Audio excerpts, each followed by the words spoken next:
Las botas rojas. El pequeño se miró una vez más los pies, ahí escondidos bajo las hojas caídas de los árboles.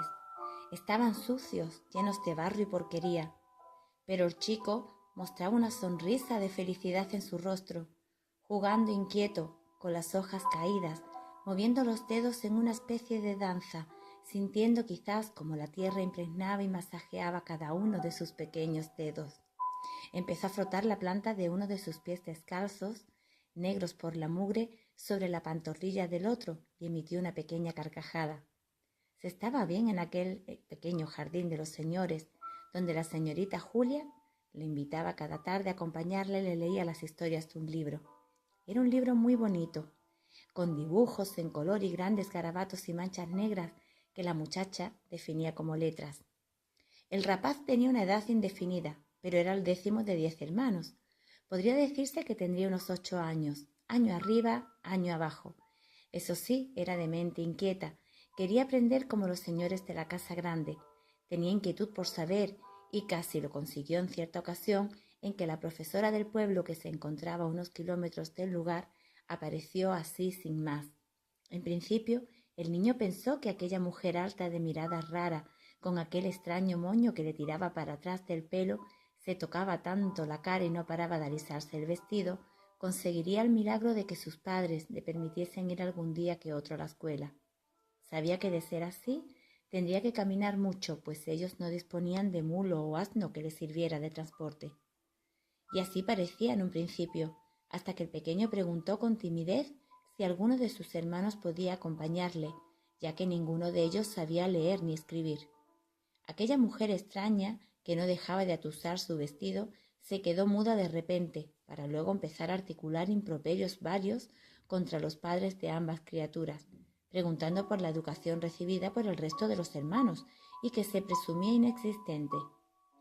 Se montó tal pifostio que el padre del chaval le arreó una hostia descomunal, dejando sus sucios dedos marcados a fuego en la cara del niño, que solo logró articular algún que otro hipido entre llanto y llanto, mientras sus hermanos le miraban enfadados, dejando de llamarle Nicolás y pasando a ser, a partir de aquel desgraciado día, el Chivato. Su vida cambió a partir de aquella bofetada magna y del enfado de sus hermanos, pues él no sabía leer ni escribir, pero sí sabía que chivato era una palabra fea y que no le gustaba. De nada sirvió la visita de aquella señora rara, más que para ganarse aquel disgusto, un nuevo nombre y el enfado de sus padres, si bien éstos estaban tan inmersos en sus labores de servidumbre que terminaron por olvidar aquel incidente poco tiempo después. Pero aquella señora rara, antes de marchar de vuelta, a sabiendas de que la familia al completo servía para la venerable familia Robinson, decidió acudir a los señores de la casa, conocidos por sus buenas costumbres y actos de caridad. Fue recibida por el patriarca de la familia, hombre flaco y de mandíbula marcada, con poco pelo sobre la cabeza, pero mucho en la cara, que tenía ojos que parecían mirar dentro del cuerpo en lugar de fuera, si de negocios se trataba, pero parecía quedar ciego cuando se cruzaba con algún miembro de la familia, de aquellos campesinos pobres que formaban parte de su servicio y a los que permitía vivir en una de las cabañas adyacentes al granero. La señora rara del pelo estirado y el vestido alisado rogó al señor y a la señora Robinson que se preocupasen de la educación de aquellos rapaces que estaban a buen seguro creciendo de forma salvaje e inadecuada. Era pues menester solventar la situación, un deber cristiano. Pero los señores Robinson tenían otras ocupaciones más importantes. Eran una familia tan extraordinariamente rica que se debían a sus congéneres más necesitados. En aquella época de tribulaciones, lo mejor que ellos podían hacer era celebrar fiestas benéficas y actos de caridad para ayudar a las instituciones que lo necesitaban. No tenían tiempo para preocuparse por aquellos niños que al fin y al cabo no requerían de saber leer y escribir para sus tareas encomendadas. Ya habían hecho bastante dándoles cobijo. Pero no todos eran igual en esa casa. La jovencita Julia Robinson, adolescente linda de carácter romántico, enamorada de las letras y soñadora de cambiar el mundo, asumió como suya la responsabilidad de enseñar a leer al pequeño Nicolás. De esta forma, sin tan siquiera saber cómo, la señorita consiguió que el pequeño, al que sus hermanos llamaban el chivato, le perdiera el miedo y le acompañase todos los días al atardecer en aquella parte del jardín posterior de la casa. El chiquillo se sentaba en un tronco de madera y jugaba con sus pies, esperando hasta que ella llegaba, y cada día le enseñaba una letra distinta y le dejaba ver los dibujos de sus cuentos. Florinda, la hermana de Julia, furiosa por aquella situación indigna e inapropiada, alertó a su madre, la elegante señora Robinson, sobre lo que ocurría en la parte trasera de casa. Pero la señora Robinson se sintió orgullosa de que su pequeña Julia tuviese el corazón tan noble y le permitió dar clases a ese tal chivato. De esa forma, demostraría a la profesora local que ella sí se preocupaba y ayudaba a los hijos de sus sirvientes y que éstos no necesitaban asistir a clases, con el consiguiente perjuicio de tener que preocuparse porque los niños vistiesen de forma adecuada para entablar contacto social. No era necesario que los chicos calzasen o lucieran ropas de calidad mientras trabajaban en el huerto, limpiaban los jardines o se encargasen de las tareas varias que se les otorgaba. De esa forma, su misión humanitaria de buena cristiana quedaría compensada a través de la labor de su pequeña Julia. Pero aquel día, el pequeño Nicolás esperó y esperó, hasta que al fin la jovencita apareció. Venía contenta, risueña. Hoy no portaba su vestido de flores con delantal blanco y sus bonitos zapatos negros de charol. Hoy traía un vestido rojo brillante con un gran lazo en su cabello negro y algo que llamó poderosamente la atención del joven, unas brillantes botas de color rojo intenso. El niño se sintió atraído desde el principio por esas botas rojas. «Siento llegar tarde, Nicolás», le dijo ella con voz cantarina. El pequeño adoraba esa voz.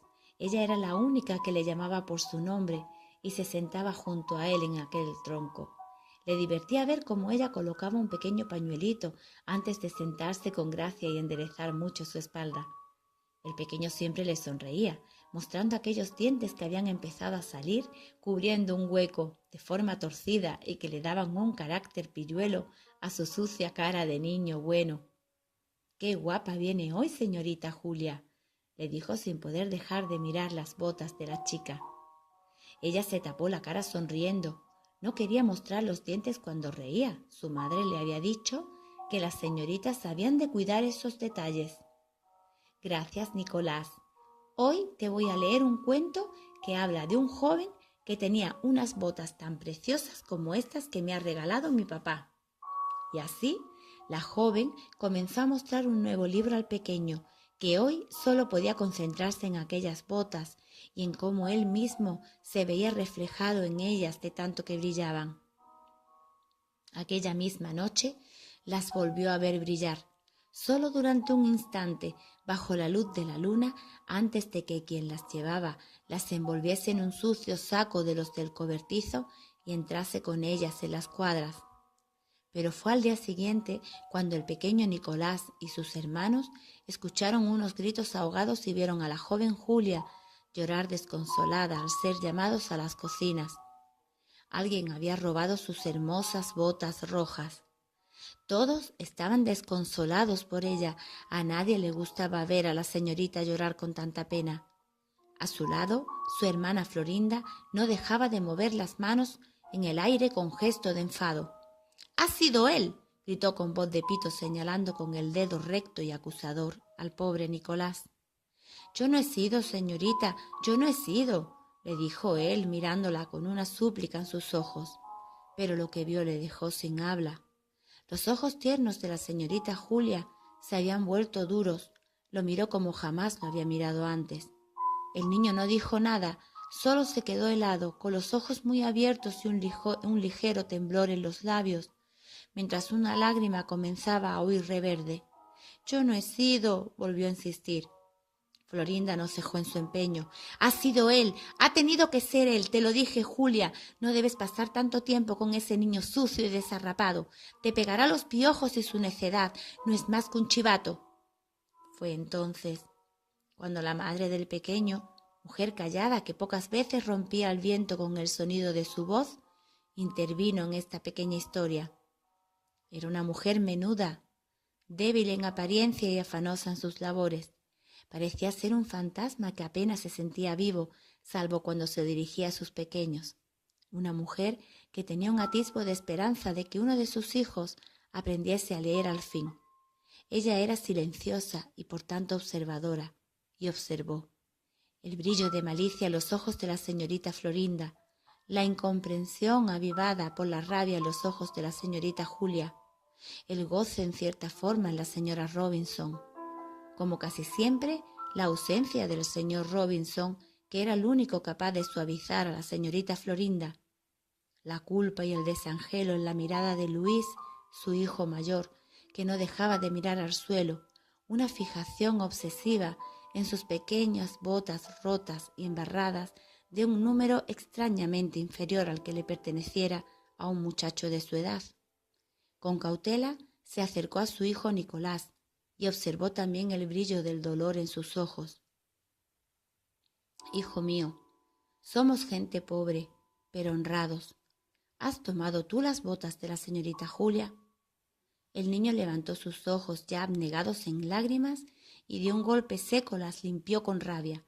Levantó la cabeza y miró a la joven con pasión. No. ¿Sabes quién ha sido?, le preguntó su madre con cautela. Sí. Un silencio atroz se hizo en el pequeño jardín. Julia detuvo su llanto. Florinda se puso pálida. Luis levantó la vista de golpe. Solo se escuchaba el ruido al sorber los mocos causados por el llanto del niño. ¿A qué esperas, hijo? Dinos quién ha sido. La sonrisa apareció de pronto en su sucia cara llena de manchas, lágrimas y mocos, y con todo el orgullo del que fue capaz, levantó la cabeza y salió sin más de aquel lugar, murmurando para sí con orgullo y gritando bien fuerte para que todos le oyesen: «Yo no soy ningún chivato».